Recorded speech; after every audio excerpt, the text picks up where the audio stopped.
हमारे पूज्य गुरुदेव श्री भक्तमाली जी महाराज एवं पूज्य श्री पहाड़ी बाबा जी महाराज, इन दोनों महापुरुषों का जीवन गो सेवा के लिए समर्पित रहा। पूज्य श्री पहाड़ी बाबा महाराज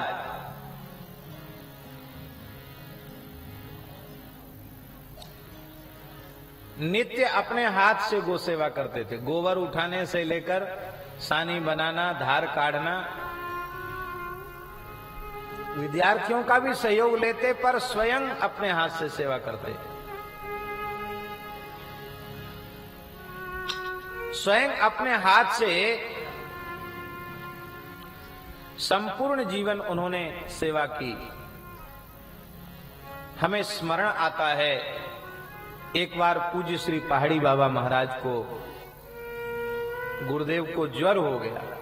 दवाई लेते नहीं थे, किसी भी प्रकार की औषधि नहीं लेते थे, ना आयुर्वेदिक, ना एलोपैथिक, ना होम्योपैथिक। दवाई नाम से कोई चीज नहीं लेते थे। पुराने ढंग का इलाज था उनका, और डर के मारे स्थान में रहने वाले साधु विद्यार्थी भी बीमार होकर नहीं बताते थे कि हम बीमार हैं। क्यों?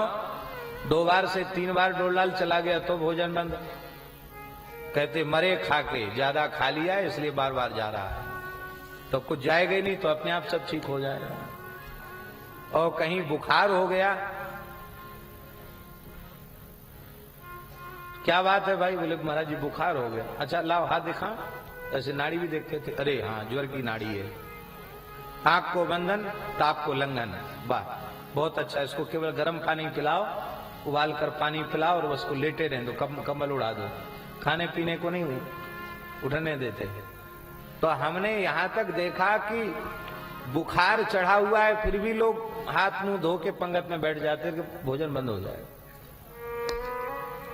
पुराने ढंग के महापुरुष थे, जैसे स्वयं थे वैसे ही सबको तपस्वी साधक बनाकर रखना चाहते थे।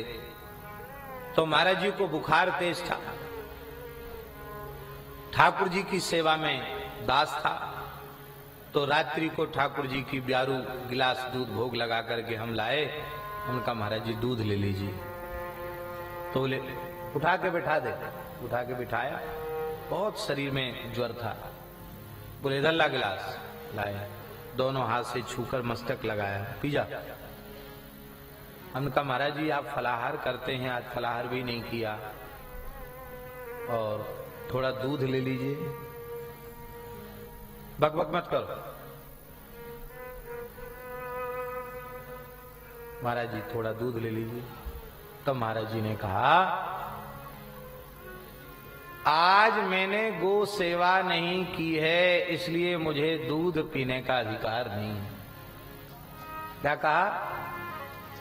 आज मैंने अपने हाथ से गो सेवा नहीं की, इसलिए मुझे दूध पीने का अधिकार नहीं है। अब विचार करो शुद्धानंद जी, हमको तो पहले ही खत्म हो गया दूध पीने का अधिकार। हम तो सेवा करती नहीं, न गोबर उठावे, न सानी बनावे, न गौशाला में झाड़ू लगावे। तो हमको तो दूध दही घी छूना नहीं चाहिए। ऐसा जीवन था, ऐसे सिद्धांतों का पालन किया उन्होंने।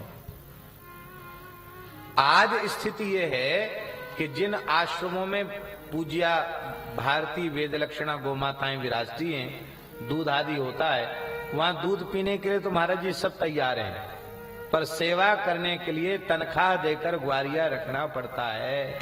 कोई किसी स्थान में पहले तनख्वाह देकर ग्वारिया नहीं रखना पड़ता था। गो सेवक सब साधु ही करते थे गो सेवा। पर समय इतना बदल गया कि अब भगवत कैंकर्य में गौ माता की सेवा में भी अब पैसा देकर रखना पड़ता है। समय इतना बदल गया। तो जीवन पर्यंत उन्होंने गो सेवा की। जिस दिन भगवत धाम पधारे उस दिन भी अपने हाथ से अपने आसन को, आसन देख, आसन देख। तो आसन के नीचे थोड़ा पैसा था, सब निकाल दिया। जा बढ़िया हरी हरी पालक खरीद के ला, और सबका पालक मंगा करके अपने हाथ से गायों को खिलाने के 1 घंटे बाद चले गए।